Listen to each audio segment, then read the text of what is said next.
So Luke Rockhold, ever since his departure from the UFC, he has been doing non-stop side quests. Starting off, the very first thing he did was have a bare-knuckle boxing match with Mike Perry, which you gotta respect him for, because I wouldn't do that under any other circumstance than being paid an absurdly large amount of money. I mean, the type of disregard you'd have to have for your own well-being to be willing to go in there and do that for 10K and 10K, I mean, I don't understand. Your bare knuckles are such an insanely dangerous tool. The gloves, even the small MMA gloves, they distribute the force of the punch among the entire surface area of your hand. But without the gloves, all that force is just coming out of your two big knuckles. It's like the difference between getting hit with the flat side of a shovel and a hammer. And that is why Luke Rockhold's teeth broke through his mouth guard. But then what really surprised me was he had a karate combat match against Joe Schilling.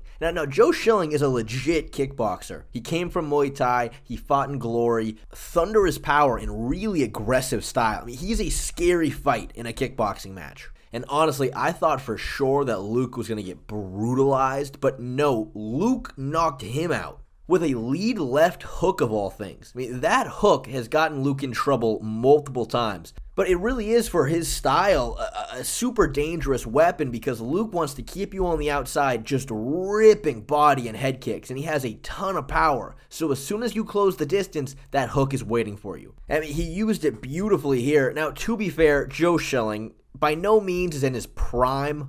I mean, he's only a year older than Luke, at 40 years old, but he had been super inactive. His last fight took place in a bar against a little drunk guy, who he knocked out viciously. He also gassed out really bad during the fight, which I contribute to the fact that he is a seriously heavy cigarette smoker. He's been one his entire career. Mix that in with the fact that he hasn't competed in 4 years, and, you're gonna have some cardiovascular troubles, for sure. So, still, crazy that Rockhold did that. But the surprises just keep on coming, because yesterday we get the news that Luke Rockhold is competing in the Craig Jones Invitational, which will be the biggest grappling event of all time. And honestly, I'm excited to see Luke compete. I think Luke's jiu-jitsu is genuinely very, very, very good. For those who don't know, Craig Jones was the mastermind behind Volkanovski's performance in his first fight against Islam. I mean, he is undisputed, unrefuted, the best grappler in the world at getting second place. He is a 2-time silver medalist at ADCC. In the finals of EBI, he put Gordon Ryan into an armbar and almost finished him, but of course, Craig decided to let him out so he could get second place there as well.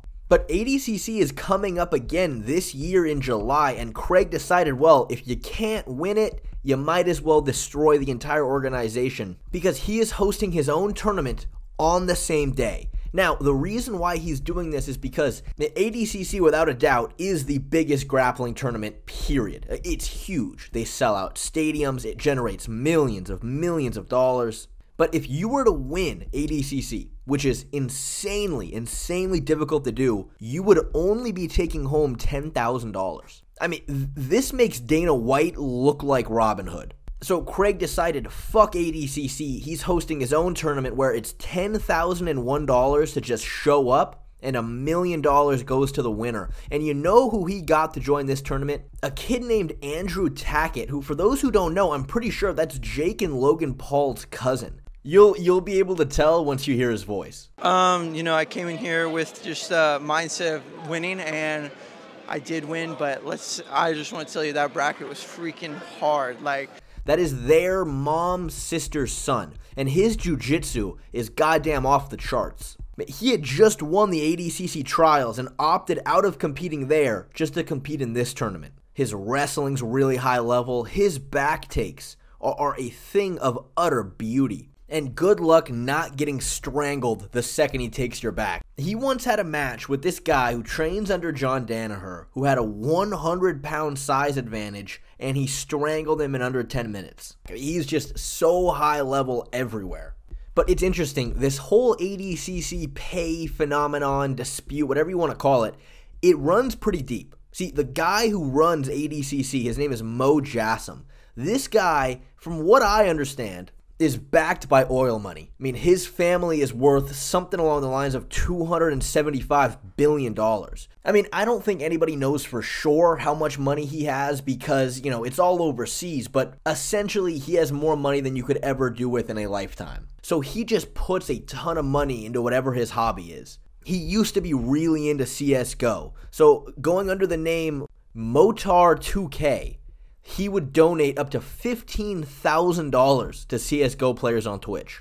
So this guy is practically playing with Monopoly money. And me and him are what I would describe as mortal enemies. We've gotten into it a few times online. He was once trying to defend himself on Instagram against people claiming that he was criminally underpaying the winners of ADCC. And here's what he said, which I thought was kind of crazy. I mean, ADCC generates millions and millions and millions of dollars. For him to spout, I'm personally down $700K, just seemed a little ridiculous. So I told him he's shit with finances. But then, funny enough, he tells me this, which I just thought was so interesting. I'm like, okay, so you're trying to act like you're being selfless to these athletes, while at the same time bragging about how much money you have and how little jiu-jitsu means to you. So I automatically knew what I needed to respond with, and it was this. Which, I mean, this clearly kind of stifled him, because he responded with this, which I don't know exactly what that means, so I asked him if he likes ladies. He never responded, unfortunately, so I decided I wanted to keep it classy. I wanted to try to end this off on the best possible terms we can. I didn't want to get childish. I didn't want to get vulgar by any means, so I told him I was going to lay these nuts in his mouth. But what this whole interaction showed to me was just how much of a scumbag this guy is.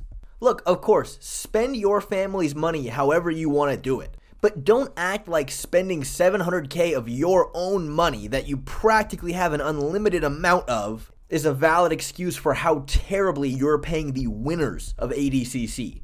But anyway, going back to the tournament, how it works is there's going to be an over 80 kilogram division and an under 80 kilogram. Now, Luke Rockhold is going to compete at over 80.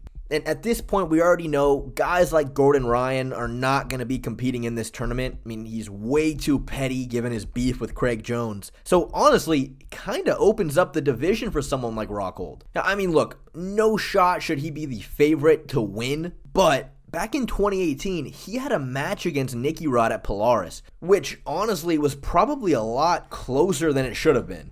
I mean, Nicky Rod was coming off a silver medal at ADCC in the heavyweight division. Rockhold on paper should not have stood a chance. And Nicky Rod won fairly convincingly. He was able to hit a nice arm drag, do a takedown, almost took Luke's back, wasn't quite able to do so, but got to mount.